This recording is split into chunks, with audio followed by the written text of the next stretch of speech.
I know teachers right now are into their 40s who are still paying college loans off. The people that aren't in education complain about what we're not doing in education. You're like, all right, so the people that are doing cool stuff, you almost have borderline a moral obligation to say, all right, this is what I'm doing then. Let me ask you a very quick question. Is it easier to get a passport than it is to substitute teach? Yep. Like, be lazy.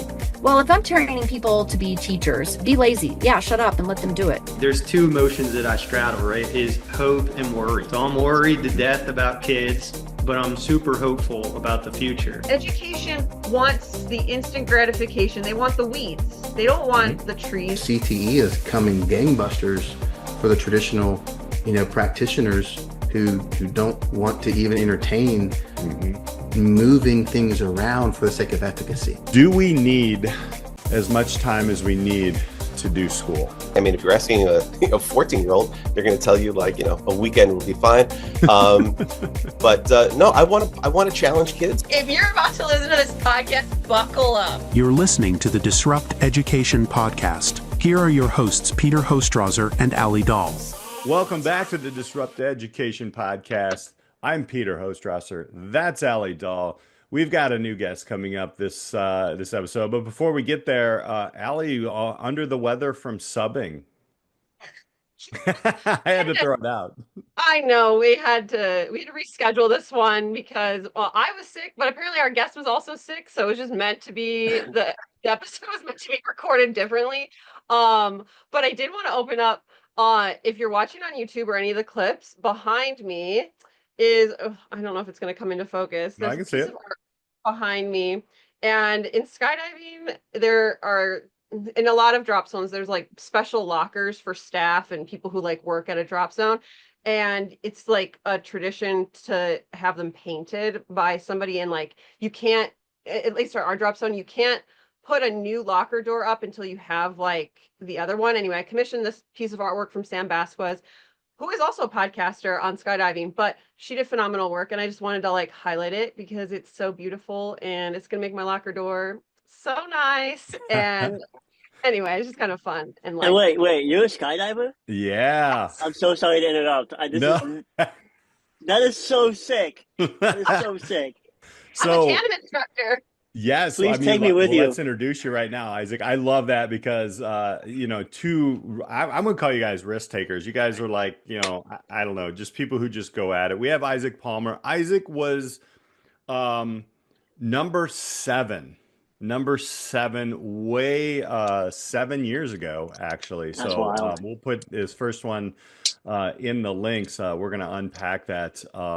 So yes, Isaac, for those who don't know, and you, Alli is a previous science teacher from high school to 10 years-ish, and is now one of the very few, are you a tandem instructor now, yeah?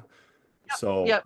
Yeah, very few, there's not a lot of female tandem instructors out there. And no, there's not a lot of women skydivers. It's like 15% of the sport. And then those who are actually tandem instructors is like, just small percentage. It's less than 1%. It's so tiny. That's so cool. That is so cool. Wow. Yes. Now you know why we have. There's only one type of co-host I could have ever gotten, and it had to be a science teacher who's a skydiver. Has she taken you? Has she taken you yet? No, not. I like how you said yet, though. Not yet. So I have static lined. Have you ever jumped out of a plane, Isaac? I have not. I'm a bit scared. I feel like I have bad luck with that, but I would love to do it. Solid. Hey. I would be down. I would be down. Man. Come jump with me in Wisconsin, skydive with soda. And this is actually a plug because it'll be summertime when this comes out. There's only so many weekends I'm at the drop zone and the weather's only good for so long. So I'll just plug this for anybody thinking about tandem skydiving with me or at any local drop zone. Like, schedule it now. Spots do fill up. Drop zones have limited capacity. Just letting you know that it's like we already have like some days that are fully booked at our drop zone because we can only do so many tandems. Other days, if I come, will I be strapped in with you? Yes. Okay, I'm not going alone. Like that would be like I wouldn't make it. Okay. Okay, we're good then. I'm coming. You heard it here. You heard it here, right here on the Disrupt Education podcast. That's awesome. Flip Isaac, it. for those who don't know, and now soon to be skydiver, tandem jumper, tell us a little bit about you, man. Kind of who you are. If people don't know, obviously just look up Isaac Palmer official. I mean, you'll see a lot of stuff. But yeah, tell us a little bit about where you are right now Uh, and about you. yeah, of course. Thank you. I make music for a living. I'm a songwriter, producer. I have my own artist project where I'm a DJ. Um, yeah, I just make music. I make dance music and pop music. I'm way more in the pop music space these days. Mhm. Um, and yeah, just trying to make hits. That's that's my He's job. humble, isn't he, Allie? Yes, it's out. I mean, go check him out. I did obviously in preparation for the podcast, but like, if we go back to your, where you were at 16. So I want to preface this like series and stuff. Like we're bringing people back from like the early episodes that Peter did when he used to road show around. He went to Indiana to film your podcast. He went to other Yeah, we people's did that in my houses. living room. I remember that. That was Yep. great. And it's like it's a whole produced show. Like Peter, I will just give you kudos. Like you like went hard at the beginning for like production purposes. I mean, it's like a whole like it's a whole thing. You need to Yeah. watch it. But like you were 16, Isaac, He was and actually, I got to correct you there because I kept saying 16. You just turned 17, by the way. Remember that? I okay, don't Okay, know. just turned 17. So if you watch still, it, he's kind of like looking at me. I'm like, oh man. So you just turned 17, just to be, but it does say okay. 16.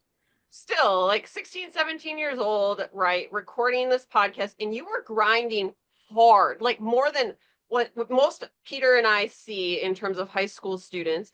And like this series is about like looking at, okay, what did you get from your educational experience back then? But like in knowing what you know now and the work that you do, you have an incredibly unique story. You like went hard on music from a young age and have like now put in 7+ years, I don't know how many more years before the podcast, into the work that you're doing. And it's fruitful, like, right? You've taken this passion and like grown it into a career. So I don't know if you just want to kind of like talk a little bit about like what even got you started, how you got like so into it, and like what you would maybe attribute some of your success to. It doesn't have to be school. We're just want to dive into that because Yeah, of course. not everyone like knows or like is like that. I'll give you guys the rundown. So basically, I was in seventh grade, and it was like sixth or seventh grade. Yeah, seventh grade. I was playing piano. There was like a piano class in my middle school, which was super cool. And I was like, it was a public school, and they offered this piano class. I'm like, sick. So I was playing classical piano, and then I discovered this producer and DJ. His name's Calvin Harris. I don't know if you guys know who Calvin Harris is. Yes, Yep. I've seen him.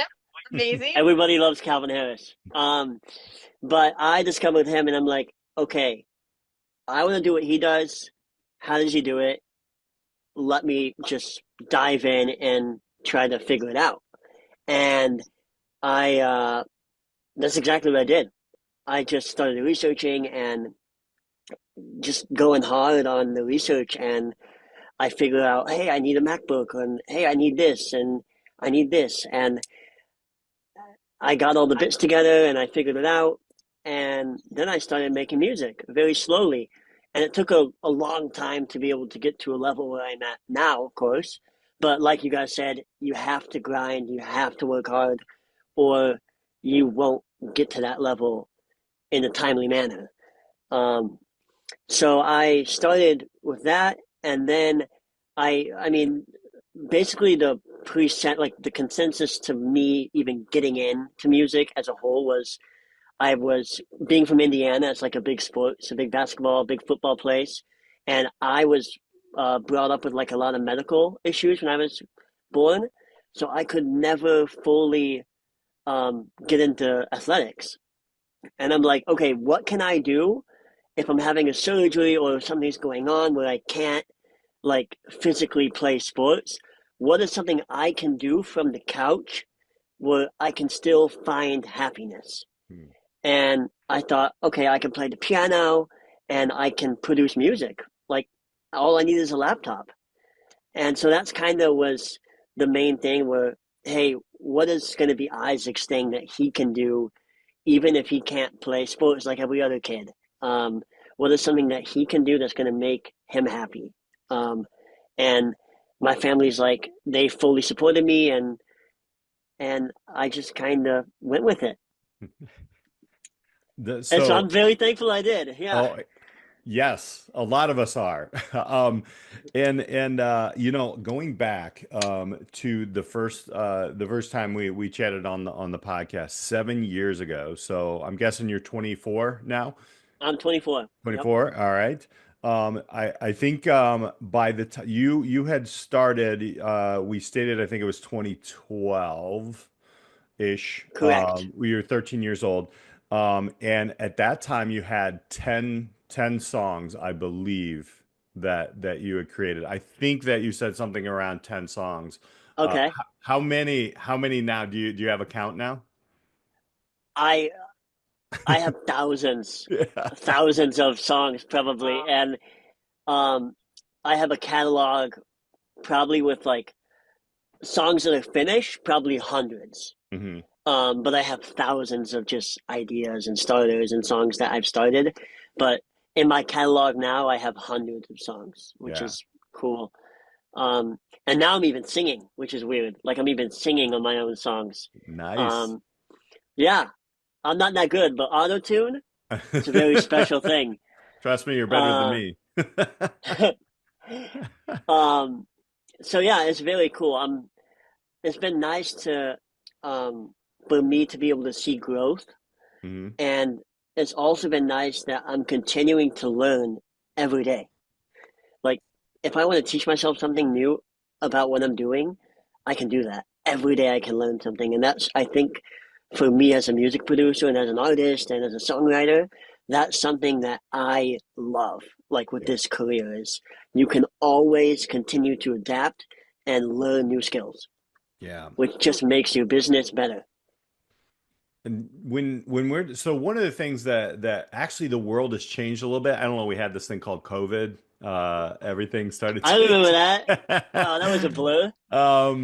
And actually, as you know, Alli and I have been kind of evolving and learning with our guests. One of the biggest things that we look at are, they call them durable skills. You just call them soft skills.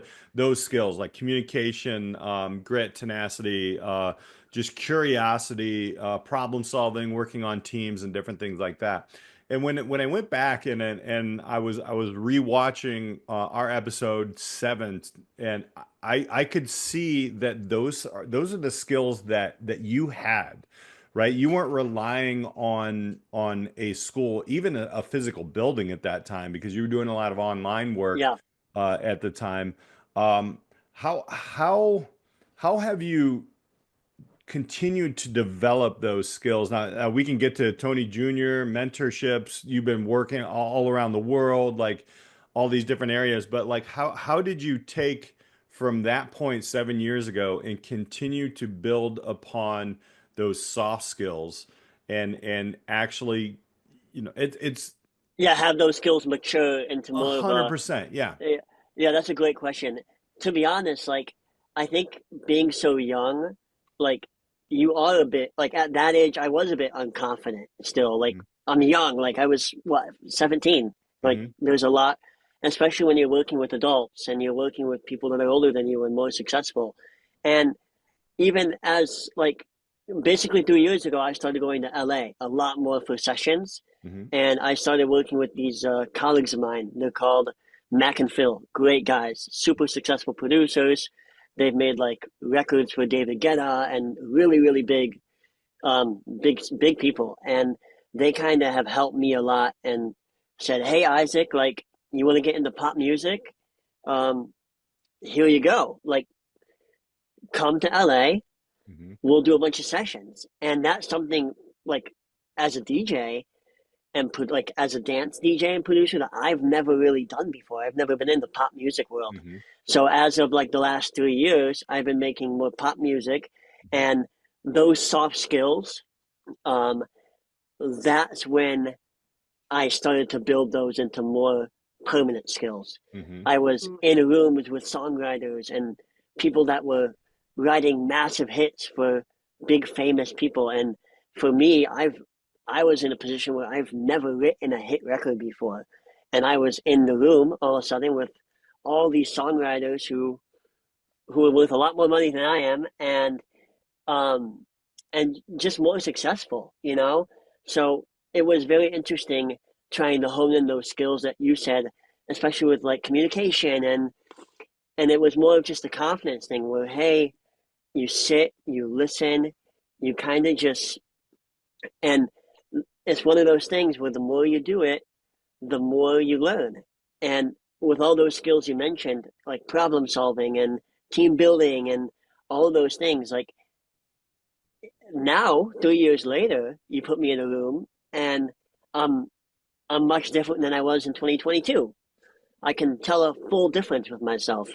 So I think it's really cool to be able to look back and see some of those soft skills that you were still developing at the time and see yourself be able to permanently unlock those skills, if that makes sense. And that's what I did. I think it's just surrounding yourself with new people. Mm-hmm. Definitely. I love how you said, like, I was in the room. So much of the world, right? And speaking of the pandemic and stuff, got put online, got put, like, yes, we're doing this on a screen, but all of us understand the importance of being in the room and like that being a leveler, I think for anything. You can definitely do a lot online on your couch, in front of a screen, but I'm sure being in that room with all these creatives and people who have a lot of experience, there were things that happened and that were said and that were done you could not reproduce over a Zoom call. No, exactly. You're absolutely right. Right?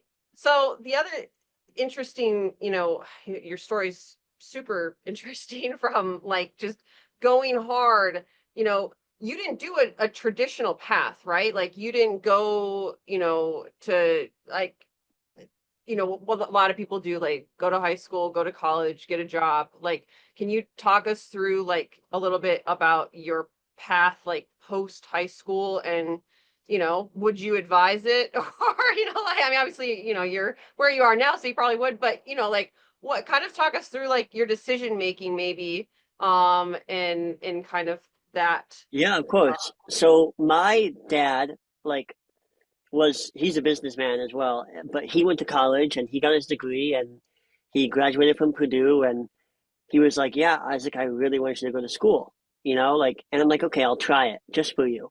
I'll do it for you because if that's really important to you, I'll give it a go and I'll go online for you just because, like, I love you. You're my dad. I want to make you happy. It lasted about a year. Basically, also because of my health, I had some surgeries, and then COVID was happening, and I was at the point where I'm like, yeah, why am I doing this? And I was at basically, the way I convinced my dad to let me kind of stop is I took him to Vegas, and I introduced him to all my buddies who are playing in Vegas and who have a residency there, and just a lot of my friends were there who I work with. So I took him and I introduced him to everybody, and I'm like, this is kind of who I'm surrounding myself with. Like, and he's like, okay, you can quit. I'm like, okay, thanks.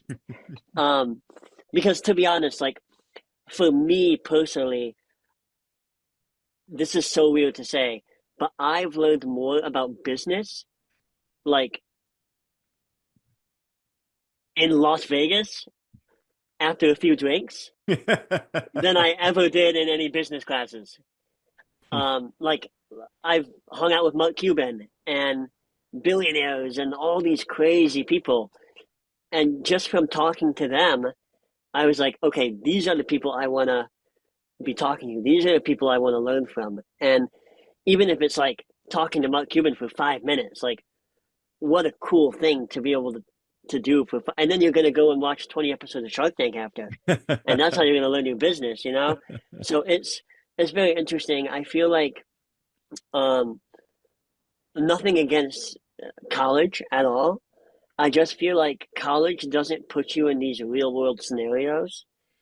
And it's more of like, it's a communication thing. Like, I wish for me, I've learned by going out and being social on, hey, this is how you talk to people in the real world, and this is how you communicate with people every day, no matter who it is, whether it's a billionaire or whether if it's like just someone on the street that you meet, like it just, I feel like if you're social and you're in the public setting, whether it be once a week or however many times, I'm not saying go out on a weekend and party to get your social skills up, but for me, like with what I do as a DJ, I was able to do that, and it taught me, hey, this is how you talk to people, and it, to be honest, like it makes business a lot easier when you're able to talk to people.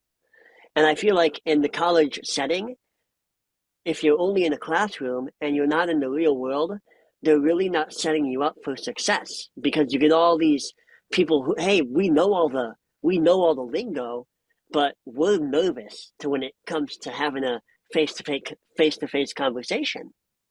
Yeah. That's, like I said, I never went to college, so maybe I'm misconstrued on this, but in my opinion, from my experience, from people that I've known that have gone to college, I've seen that from them, the awkwardness, and from somebody who didn't go, who just, has learned business other ways, in more of a social setting, I feel like I've kind of, that awkwardness is gone for me, Yeah. if that makes sense.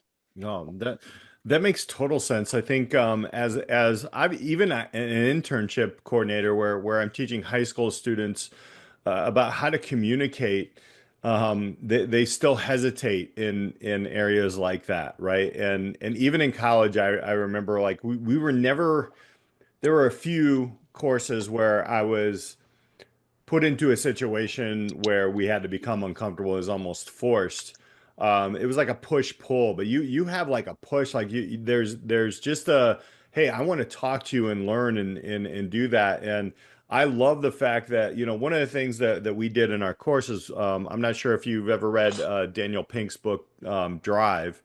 No, Um, I'm going to check it out. I'm yeah, very and curious. it's I think I have one around here somewhere, but it's really about like why you're motivated, because you are very interested in what you are creating. You're curious about it. It helps people, be happy, have fun, and you're just driven to do it. And then once you like finish that song, wherever it may go, it's like this ether that comes to you. You're like, yes, this is it. But now you're hungry to talk to more people and try to figure out more.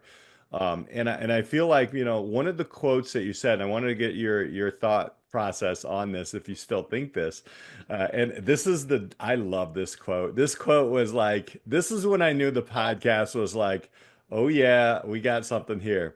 Ooh, And baby, give it to me.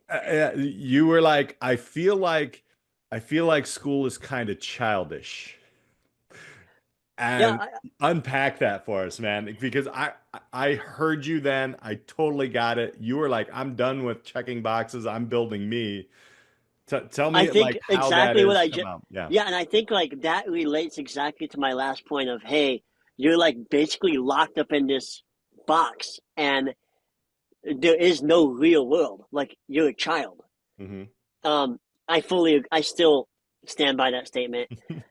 Like I said, unless you're going to be a doctor or a lawyer, Hmm. or some very high tech specialty career where, hey, you need to be able to know where to cut, then I'm like, Hmm. okay, that's fair, Um, but as an entrepreneur, I think school is childish. I think if you're dedicated enough, you can.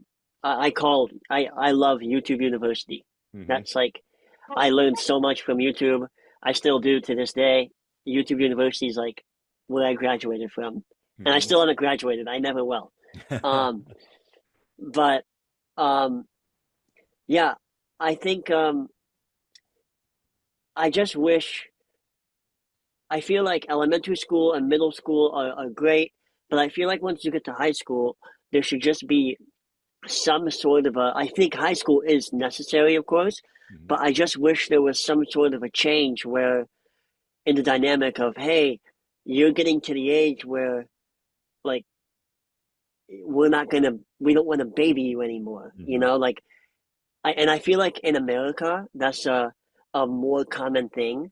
I've traveled a lot all over the world, and even since we had our last podcast 7 years ago, I've been able to go to Europe so many more times, and I've hung out with people who are 18 there, and I look at like people that I know 18-year-olds here, and I'm like, there's just a whole nother maturity level. And it's because their education system, they treat them like adults, even though they're still learning the same basic stuff that us high school kids are learning. They're just treated like adults. They're like, hey, you're 18 now. You're like getting to that age where you need to, you know, we're not going to baby you like we do. And the Americans are just babied, in my opinion. An 18-year-old in America is equal to like a 14-year-old in Europe. It's so interesting. And not that I don't want you to grow up faster, but at one point, you know, you just got to start thinking about the real world, because it is a tough world. It is, like, and especially, you know, now with AI, and I'm sure AI is coming for the music industry in different ways, right? Oh, it's crazy. Yeah, we right? Like there are literal programs that can make songs now. I bet, and find patterns that haven't been used, or I don't know, like. Oh yeah, right? we utilize it sometimes. Like I'm literally working on a song today where we got the guitar from AI. And I didn't even know until I text my colleague. I'm like, hey, where's this guitar from? Because it sounds kind of cheap. Like we need to kind of re-record it. And he's like, dude, yeah, like we got it from AI. I'm like, no way. I'm like, he's like, yeah, AI. But you know, then again, we'll just replay it and it will sound better. But AI is indeed very scary. So, right, like with education, and I like your point about saying like, okay, elementary, middle school, like building the foundation and whatnot, and then something needs to change in high school. Completely agree. We wouldn't have the Disrupt Education podcast if Peter and I were like, everything is great. Everything is awesome. Yeah. Right. So when you think about, right, the world we're in right now, right, what would you say is like an opportunity for education? It's related to, you know, the industry that you're in, you know, like what do kids need in school that would actually help them in the world we're living in right now that you see in your music world? That's a great question. Let me think about that. I think number one, I think it's relatable to every world. I think kids need less social media. I think social media is extremely dangerous and extremely fake. I do not like social media. I think for me, it's been amazing because I've used it as a tool. Maybe let me rephrase what I said. Maybe they need social media training. You know, maybe they need at a young age say, hey, this is a class about how fake social media is. And this is a way on how to utilize social media. For me, I've gotten so lucky with my career because 90% of my connections I've met from social media. But I've used social media in that way. I haven't just swiped for 8 hours on TikTok.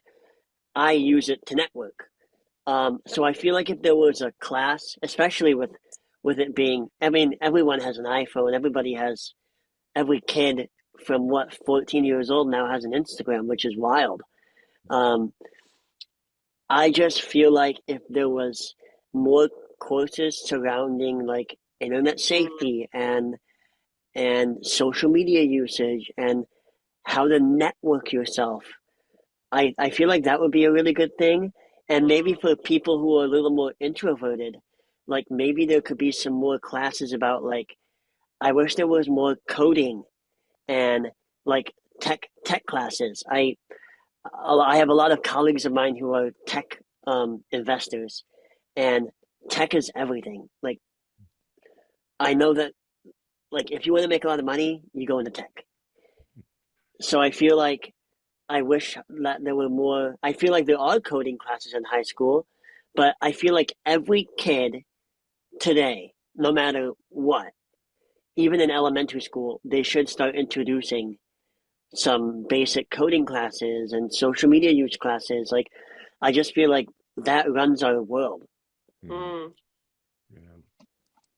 it definitely does. Yeah, and that's I love that because that's I mean that's a growth statement from 7 years ago. That's very I really I agree. I think that's it. Now my mind's spinning because I want to create a class, but no one's gonna, listen to an old dude like me. But that's just how we work, right? We're creatives. I think one of the things that when you were finishing out high school, you were online a lot. Can you give the listeners kind of like what was the end of your high school like? Because it was 7 years ago, it was a lot different, where online classes weren't really they weren't prominent out there. So, like, Yeah. what was the end of your high school like? If we can remind our listeners if they didn't hear the first episode. Uh, to be honest, that was a long time ago. Yeah. Wow, I'm getting old. Um, it was the end of high school was good. So what? Freshman year, I went in person. Then hmm I left. So sophomore through senior, I went online. I did graduate with academic honors still, with all the good stuff. hmm And I ended up walking because I thought that was important hmm for my family to see me walk. Um, but no, everything was fully online Yeah. part up to Wow. the hey, do you want to walk in person, which Yeah. was optional. hmm Um, and they still had a prom, never went, but they like my if I remember correctly, my high school did offer all of those extracurriculars in a way. I hmm just never took them up on it. hmm But yeah, it was fully online, and I finished high school in half the time that somebody going in person would. hmm Oh, wow. Yeah. With the same, and I finished with honors. So hmm I think it was a win-win. Yeah. And So I got to work all day after. yeah. Yeah, like I mean, that's how he was able to grind. And we talk all the time about like we started 2025, right? Oh my gosh, Mark Essex. I was like, Yeah. I'm gonna come up with that, right? And we talked about like, how much time should school be, Yeah. right? And he kind of had a funny answer about like, well, if you ask high school students, they'll say a weekend is good, hmm but to your point, that was in 2017 or 2018. We're talking, you were fully online and you finished in half the time. hmm Like, I mean, uh, I am now surrounded by a lot of families that homeschool. And one of the benefits they talk about is how much time is wasted during the school day because you're like, you're herding cats in some ways, right? That's why they have the bell schedule, quote unquote. And they have, people have Literally, yeah.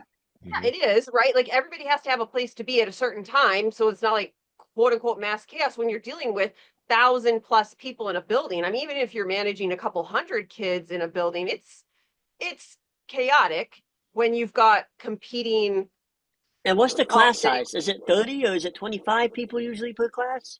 Yeah, it's right around 30 in certain areas. I don't know. What I do you So, I think? sub mean, and for me, you have 30 people in the class, right? In one class. Sometimes more. Everybody, sometimes more, everybody learns differently. Yeah. So, like, I was a super fast learner. So, for me, I got everything done, and I was like, I want to be done. I want to just get everything done. And you had some people that were a little more lazy, some people that were slower learners, hmm which is completely fine, But for me, like, I think the online school, I think the only thing you got to be careful with is your social. You just got to be able to say, hey, you got to be social still, because you don't want to turn into a fully introverted person, hmm yeah. And not saying that's bad. Some people are introverts, but you want to still be able to get some social social time in your head. But I think the nice thing about the online school for me was that I was able to go at my pace and finish when I wanted to, Mm-hmm. you know? And I think being in the classroom setting, you have 30 people and all those 30 people learn differently. So yeah, it takes that full hour sometimes for everybody. And maybe it will take 20 minutes for me or 30 minutes for Sam, you know? I think, yeah, I don't know. It's very interesting. Mm-hmm. Well, it's just that like you being so ahead of your time and in doing a fully online school, it makes me wonder like what is the opportunity there for schools now, especially in what you're saying with like at high school, we really need to like stop babying and we need to, you know, increase student capacity and like show them what they're capable of. I mean, right? I think there is a lot of hand holding that can happen in schools. And so, you know, just trying to push the envelope. I love what you're saying here in terms of like, how can we allow people to go at their pace and like kind of and still have the social aspect. Mm-hmm. Yes. Right. Oh yeah. I love that. I Yeah. love that. If you guys can figure that out, that would be wonderful. Well, I think that's a great point. I mean, there are like in the podcast we are talking to a lot of different. There are pieces within school that do this. There are actual full blown schools that do this. I think one of the interesting things that you mentioned that you still are very, you know, this is still your ideal, which I love is schools based on your career, your interests, right? Like how do we create that? And I think in our original conversation we were talking about, you know, in music, like how does math, science, English, and it's highly the future school back then when you were thinking about it was highly individualized, and we're right here again, right? Where it's highly individualized. Now we have even I think more tools to do it. One of the interesting things that you did warn, though, even about, and it wasn't all social, it was your drive and understanding, you know, hey, if you're going to do stuff online, like you can't you've got to hit deadlines. You can't slack. Yeah, Yep. 100%. So, you know, that's really interesting because I think right now that's a main topic of what we are discussing in some of our other series right here on the Disrupt Education podcast. So, you know, well, let's go fast forward. Not that we're pushing, but like, let's say you have a child in high school. Like, what would you like that child to like? What would you like your son or daughter Ooh, like? if I had a kid, Yeah. that would be horrible if I had a kid. But let's just pretend. Yeah, let's pretend like, hey, you know, you got or you know, I mean, your little brothers went through. You have two siblings. Yeah, my there, little like, brother's gonna go on to college next year, sure, actually. right? So yeah, But it's I think for me, I've watched my little brother go through, and I'm just the whole cell phone.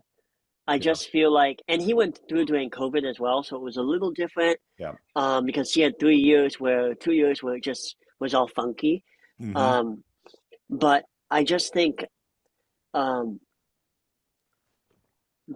has to be something. I just feel like the telephones are dumbing people down Mm-hmm.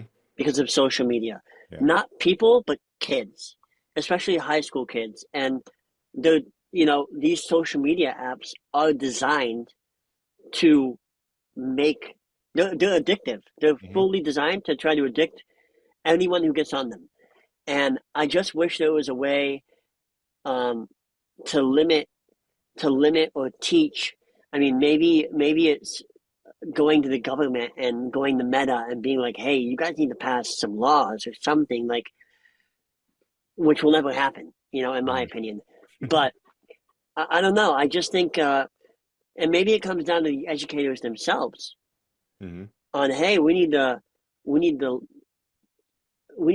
find a new way to teach where we're going to be able to relate to the people we're teaching. And I just feel like sometimes, like, the teachers in today's world are unrelatable to the students, which maybe is the cause of some of the problems as well in our education system. I feel like I feel like, especially being from Indiana in a small town, you get a lot of very traditional. This is how it's done. Mm-hmm. 1, 2, 3, 4, 5. There is no other way. Mm-hmm. And maybe in other places that's different. Like you said, you know people that run schools that are doing non-traditional things, and I just feel like if there's like a nice mix between traditional and non-traditional, it might be a cool way to mix it up a bit. Mm, Yeah. I definitely. I haven't been in school in 7 years, so I You've just been learning. You've been in the school of hard knocks, man. He very graduated from true. university. I mean, that's YouTube University, yeah. Yeah. Yeah. But no, if I had a kid, to answer your question, if I had a kid, I'd probably, of course, I would listen to my child, Mm-hmm. but I would definitely push for a more online-based school, Mm-hmm. and then make sure they are out of the house doing social activities, of course. Yeah. But I would definitely push for a more online-based curriculum, just because I know that they're going to be able to.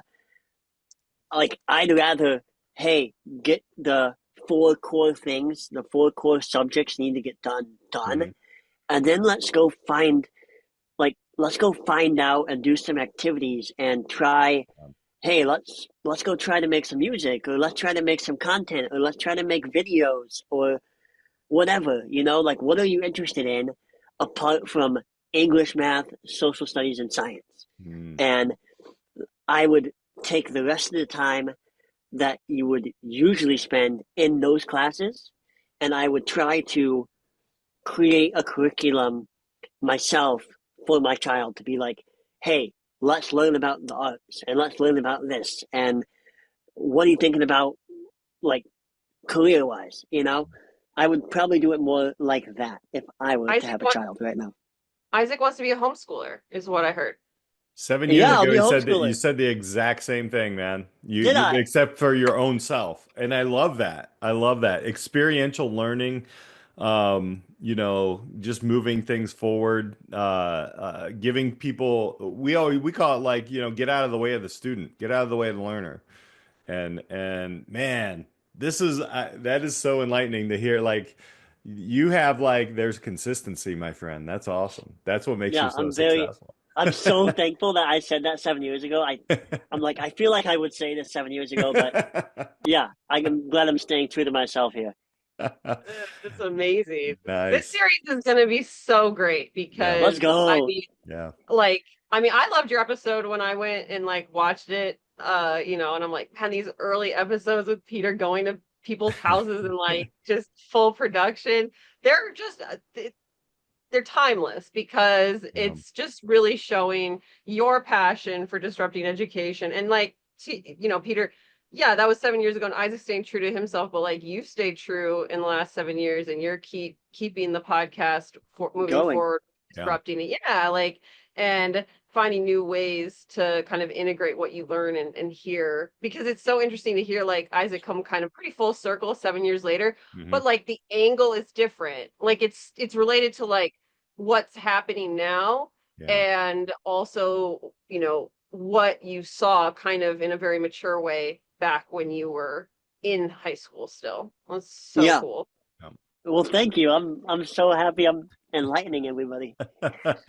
I love it. Well, it's shameless plug time now, man. Like, tell us how people can connect with you. You've got you got a new song out. You've got a lot of this will be in the summertime, but you've got some things on the charts. What do you want people just to hit know? Billboard charts, which was sick, crazy. You can follow me at Isaac Palmer on Instagram, and you can just Google me, and I'll come up. There's 2 A's, ISAAC. But yeah, I'm on Spotify. I'm literally everywhere. Just Google me, and send me a message if you guys want to talk. I'm always happy to chat. Yeah. And I do want to throw a plug out there for any educators and admin and, superintendents and people who are listening about, motivation. I don't know if you remember, I think it was like 3 years ago, just post-COVID, I asked you to do a little video clip for middle schoolers. And do you remember that, Isaac, at all? I think so. I think I have it I somewhere. literally don't. I Yeah. don't remember, but Yeah. that now that you mentioned it, I do very briefly. So I would say, to add something onto your talent list, it would be somebody who can speak to kids and speak to people about this. So I would highly suggest any of our listeners, if you're looking for, look, a younger dude, because I'm old, but somebody who has faced challenges and just been driven, and telling your story of understanding, really how to find mentors, how to drive, how to just check the box when you need to check the box, but go deep when you need to go deep. I think, Isaac, you're that guy, and I do remember those students who are like, "Who is this?" and they were middle schoolers, because they're sponges at that age, and they're trying to figure out, okay, there's a whole bunch of changes going on at those ages, Yeah. but like that's when so I just wanted to throw that out there for our listeners, Oh, man. that's so sweet. Thank you. And thank you so much for joining us, man. Again, maybe in another 7 years, we'll see what happens, man. Maybe Hey, that we'll would be all be in fun. Las Vegas talking to Mark Cuban. Why not, right? I say we go to let's send it to Vegas. I'm down. Go. We should Let's do do that. it. We should do that. So, well, we're going to wrap it up here for Alli Dahl. I'm Peter Hostrawser. Thank you again, Isaac Palmer, for hanging out with us on the Disrupt Education Podcast. Make sure you check us out, disrupteducationpodcast.com, and we'll have all that up, show notes. Go take a look at that episode 7 if you haven't already. We'll talk to you soon. That's a wrap on this episode of the Disrupt Education Podcast. Let's keep the momentum going. Be sure to like, subscribe, and share this episode out. If you want to dive deeper into disrupting education, visit our website at disrupteducationpodcast.com. Here's the bottom line. We believe real change in education starts locally. It happens when communities come together to rethink learning. If you're an educator, school leader, or organization looking to take action towards real change in education, we are here to help. Reach out and connect. And we'd love to hear your thoughts on today's episode. So drop us a line wherever you listen. And until next time, take that bold step beyond your comfort zone. Challenge the status quo and be the change education truly needs. Because at the end of the day, education isn't just about subjects. It's about students. And when we dare to disrupt, the future of learning is waiting.